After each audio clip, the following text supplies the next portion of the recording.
Munaniona? Munaniona? Ha! Yeah. How are you? How are you doing, good people of the Republic? Give me a moment. The good people of the Republic. Has been the elections. Yeah, we have to continue with life as it were. So welcome back to Alboa Cinema. I am Albert Nyakundi. And the much awaited review of Country Queen, the Netflix Kenyan original series. Allah!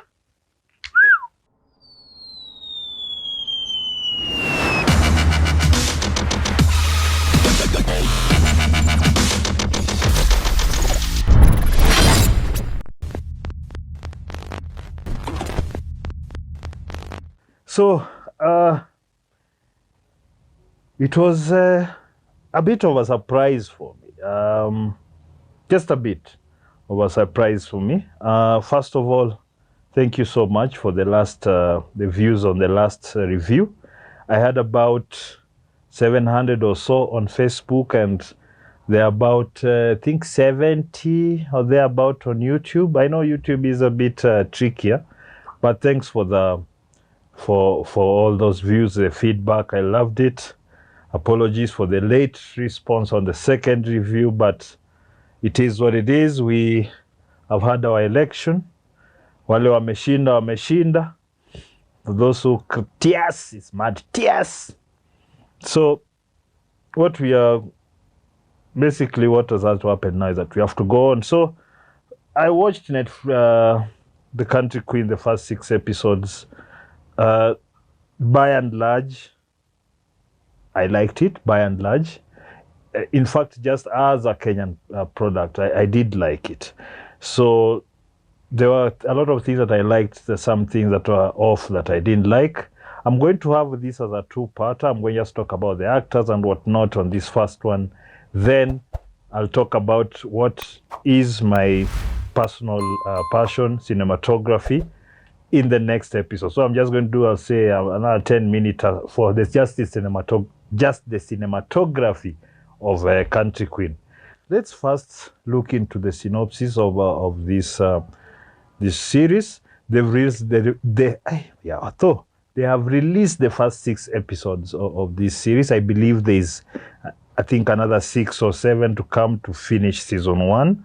The episodes range anything from, I think, 45 minutes to 1 hour. So there's long format, really long episodes. So I don't know if this is just season 1, but I believe this is season 1 part 1, the first 6 episodes. So the synopsis goes like this. When an invasive mining company threatens the existence of our village, a city girl caught between 2 worlds must return home, overcome her painful past, to save the village and find herself in the process. Simple like that. So that's basically it. It's the story is about this woman who works in the city, but now like she had left her home, her manyumbani, shags. She had come to the city, left people there, and over there back home there was a company that came to do some mining. It's causing a lot of strife there, child abuse, blah, blah, blah. So that's basically it. So it's meant to be like she will be the person to save the entire situation. Feels more like an activist type of series. And I say that because there is some activism, a lot of activism going on in this series. That is not my preferred way. Those are not the kind of stories I like, but, you know, sometimes they are made. You know, because I always look at the first thing as entertainment. Messaging, especially on strong political points, for me is not what I would prefer. But nonetheless, sometimes it's handled well. Like if you watched Beast of No Country, or Beast of No Nation. Yeah, Beast of No Nation, the one with Idris. There were some elements of that, but, you know, it was handled a bit more harshly. We could see actually what happened. So there was a slight attempt to do that here, although on a lower scale. I would like to just go through the people, the companies that made this particular series possible. There is a lot of funding, I guess, and from a foreign land. The Germany, I believe, there is good Kama Fiction and Tili's Pictures, which I believe is local. Now, as it is, it does feel like how we normally do our projects. They say a foreign company that can get the money to do it, then comes here to use the talented, but for lack of a better description, cheaper labor. All right? But it is what it is. And I think it's one of our competitive advantages, having well-skilled but cost-effective. Let me call it cost-effective labor. And it doesn't sound too bad. But that's what it is. And I believe going forward that we should take the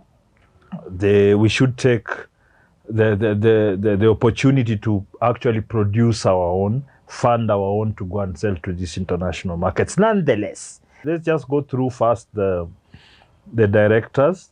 Yes, they are directors. There were several directors. There was Vincent Mbaya, who I believe was the main one. I'm not sure. There's Brian Munene, who's done a lot of local series.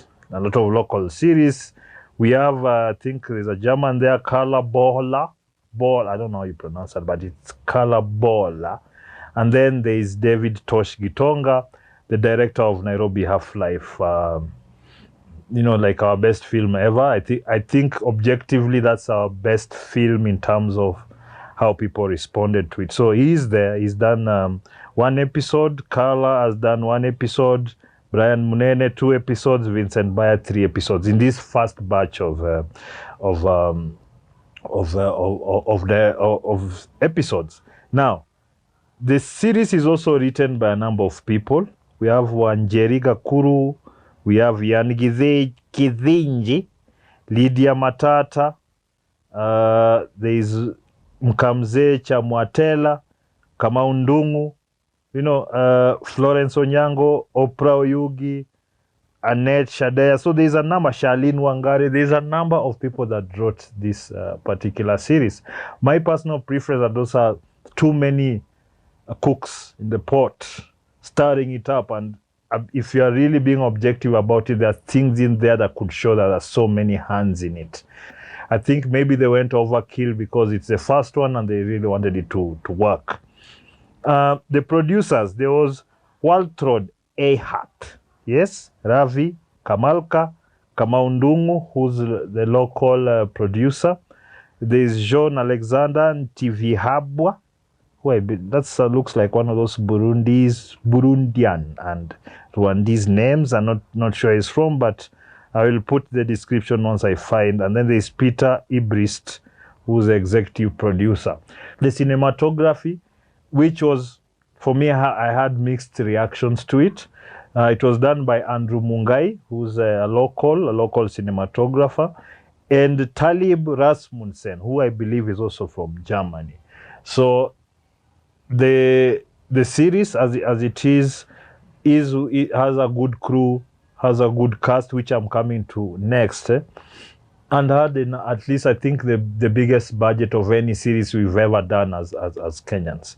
So I have had a lot of different figures. I don't want to speculate on that, but I believe it's the most expensive ever done in Kenya. Now, the cast. For me, the cast of this series is the X factor. I think whoever did the casting here really went over, really like pushed themselves to get the best talent that we have locally, at least the talent that has been seen. There's a lot of great talent on here, although I don't think all of it performed to expectation. I had preferred actors there who came out really strong, and there are some that were quite weak. So let's just look at the actors, the main actors and supporting. There are about 80-something total actors that had was in it. So we're just going to cover the main actors and supporting actors. We have the main character, Melissa Kiplagat. She's done quite a number of films, short films, and in the series, she's an experienced actress. She carried it as far as what she was expected to do is. I just felt there was something missing with the character itself, not her performance. Yes, she's from this particular region, and then she's lived in Nairobi. She has that wang, that uptown wang of Nairobi, kileleshwa hivi. She has that, so such that when she's speaking Swahili or the mother tongue, it does come off, the way you'd expect your relatives from Nairobi to speak when they come Geshagi back home. So, but by and large, she carried it. I liked the chemistry between her and one of the main characters, Blessing Lungaho, who is, in my opinion, the best actor in this particular series. I think it's because I haven't really been exposed to his work so much that because he's very versatile in this. He's a lover, he's like this crooked businessman. At the same time, he's so powerful in... He is a gangster who can handle himself, physically and all that. And I felt that was a good... he really exemplified himself in those, because he came with different characteristics. As maybe if you watch like a lot of our local stuff, people are very typecasted that they just act one way for the entire careers. So this one, you could tell he has a lot of range, and it was good to see. Nini Wacera, it is, without saying, a good performance by her, although it's not something she hasn't done before. As in, this character is almost, it's something you would they've typecasted as this particular character, just being a real terrible bitch, and that's how they've portrayed her here, very powerful corporate woman, cutthroat, all that, and her relationship with Blessing on here, because I believe she's Blessing's wife in this in this particular series. So she did pull it off, as you would expect her to. And then there's there's Brian Kisau, who, a lot of these guys I'm just going to pass because there are so many, so I'm just going to touch. Brian Kisau was great. Melvin Alusa, who was also one of the main characters and also carries the activism role forward. I am not a fan of activism, like very in-your-face activism in films. It is what it is, but there's a lot of that here, and how he carries it is fine. He's also like this burly, strong guy from Shags, from upcountry, very, but also emotional, pulled off some emotion. He has a chick there who, he wants to marry or something like that. And you can see how he's trying to get that across. It really is different from what I saw him do on Mission to Rescue, the army movie, which had a lot of views, say, on base, but I didn't personally like the acting in that.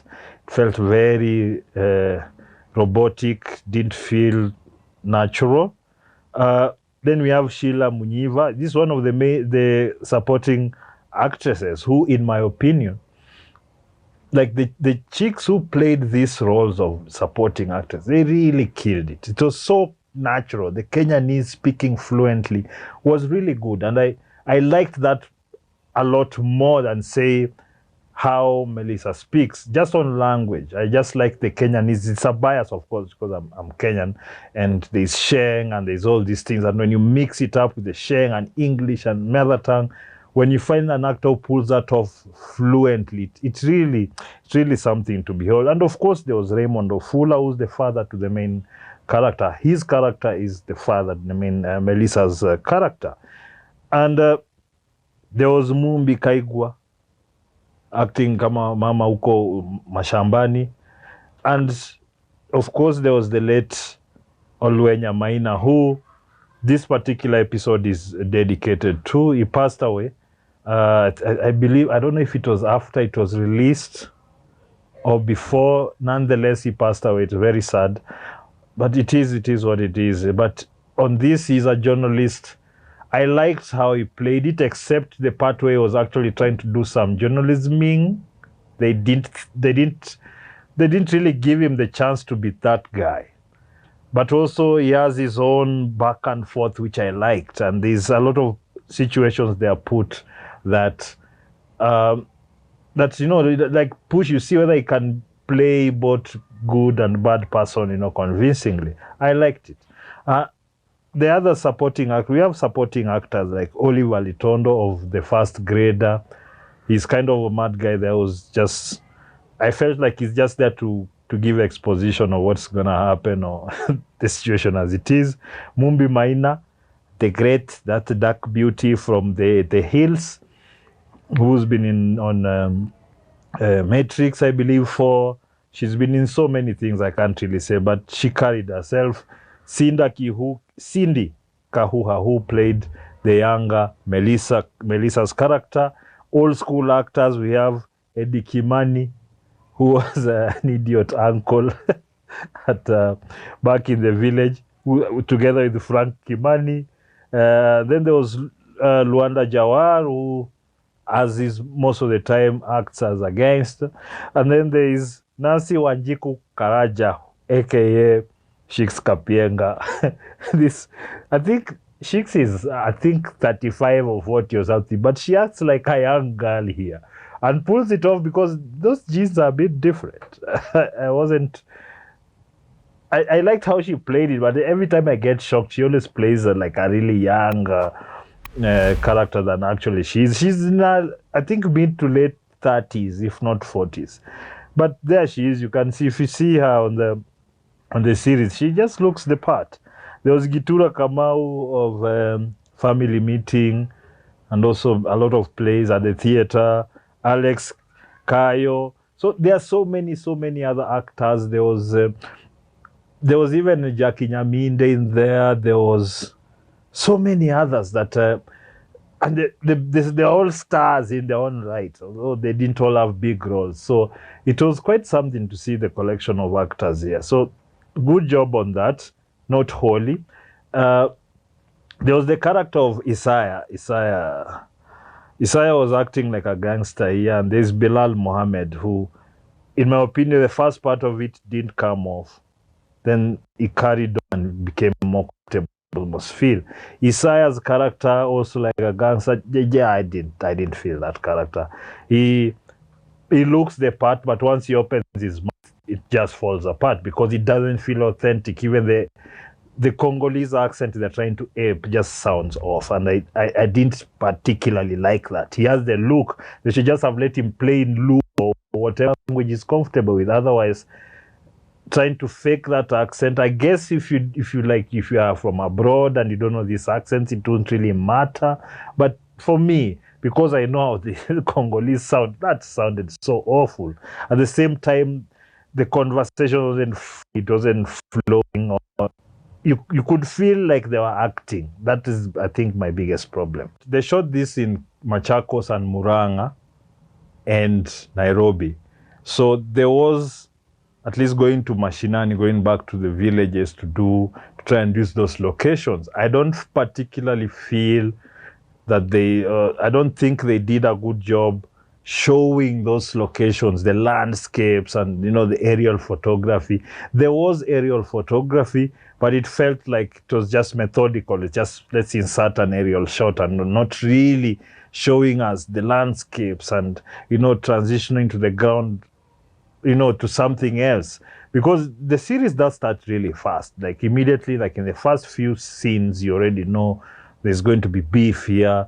Raymond Ofula is introduced with force, and it feels like it is going to be very fast. It did slow down as you would expect because it's a series, not a movie. But the pacing was right. It felt like there's an anticipation of that. The story is a bit rudimentary. It is what it is. It's not so complicated. I don't think there was too much effort put in the concept itself. There is maybe on the details of each scene and the dialogue, some of it off, but it just your normal rudimentary African story, or there's these people are being oppressed and, somebody's come to help them. At least this time it's not some white person coming to help them. It's a Melissa's character, and which is a good thing, I guess, or at least not winning to go abroad, so whatever, you know, because we always write those stories where there are saviors who come to save us who are not from here, which I liked about, that's something I liked about the series. I'm going to speak briefly about the cinematography while I will do a better breakdown on a second video. But generally speaking, I didn't like the look of the feel and the look, the colors of the series.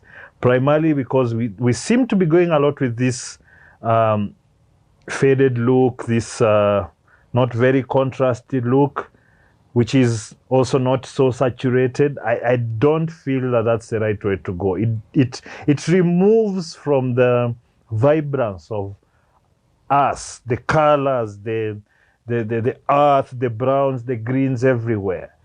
And then they've really removed the colors there. And I just felt we just have gone with that strong orange until, you know, like if you watch the new Jamie Foxx movie with Snoop on Netflix, the vampire one, I can't remember what it's called, but that look, I'm just showing you this, you know, just look at how this looks, how the skin tones are really rich, you know. This is what I really feel this should have looked at. But it seems to be a look that at least the people who've done our international stuff here seem to be leaning towards. I don't personally like it. I like the colors to pop more. I like the lighting to be a lot less on your face and more, you know, contrasty shadows and things like that. Because of the mood of this particular series, that would have been a lot more impactful. In fact, I have talked to a few people who say, no, it's shot well, yes, decently, but the color, there's no popping color, it's not rich, and people would have preferred that. And if I showed you these two pictures, you can tell what I'm talking about. You know which one you're drawn to. And I think we should stop overthinking these things. And whoever is doing posts for this, please just, I don't know if you can change, I don't know. But it doesn't have the look that I like especially. There were a lot of situations that there were missed opportunities not to do some really fantastic lighting and cinematography with the colors, but it didn't come through. But the thing that, for example, the scenes of the mines, where there's some injuries there, I didn't particularly, I wasn't convinced on how the injuries came to be, because even how there's a tunnel accident, I think there are better ways to do it. You don't have to spend a lot of money. It's just a little creativity. It didn't come off in my estimation, and I think it can improve. Nonetheless, I really want you guys to go and watch this thing. Netflix would be encouraged if more and more of us watch, so that we get more investment in our sector, so that we can tell stories with good budgets, so that we're able to explore. So go watch it. It's on Netflix. There are 6 episodes, right? By and large, I would give this a 6, maybe a 6 out of 10. It's not very far from where the general public, as the people who've watched it and say on IMDb, I think it's 5 out of 10. I don't think it's far from that. It's right about there. A lot of the things that I've talked about, I believe, worked towards getting that score about there. This is not about trying to look down or talk down on something. It's just about giving an honest opinion, so that if either whoever is producing or performing in that sees this and maybe looks and said, maybe not. It is my opinion. It's very subjective. So it is nothing that's meant to be negative. It's just meant to go towards improving what is our first foray into Netflix, where we are getting commissioned to do our series. I think Netflix should also dig deep. There's a lot more than that here, and there are a lot more powerful stories we can tell other than that. We have a lot more stories that just don't involve us suffering, and bad companies and what, although that forms part of many stories. But at least you're showing us in the city, you're showing us back at home, you're showing our different lifestyles, which is a good thing, and we should really try and support this. Go to Netflix, I believe on mobile, it must be free still, I believe, to watch some, but I don't know if you can watch that one for free. No, you can't. I watched it on a paid account. So go watch it, share it, tell people about it. I know most people really liked it. If you look at on Google, for example, it's over 90% people liked it, but it's not that accurate.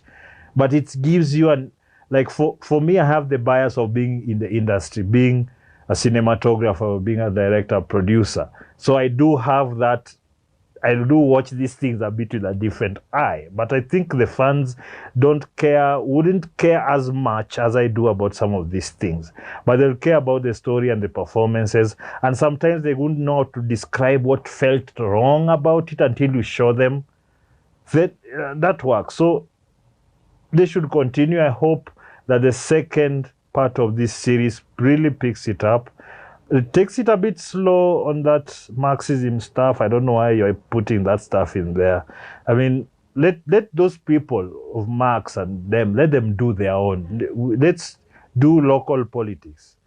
Yeah, let's let's leave Karl Marx alone with this nonsense. So, otherwise, you can, if you really feel what I'm doing over here, you can like my page, Facebook, go to YouTube, 3D Africa Media. Africa is with a K. Subscribe over there. On Instagram, Alboa Cinema. Facebook, Alboa Cinema. Follow, share. Whatever you need to do, all those good things to make this grow. Otherwise, kama hakuna lingine, sweating. Yawa.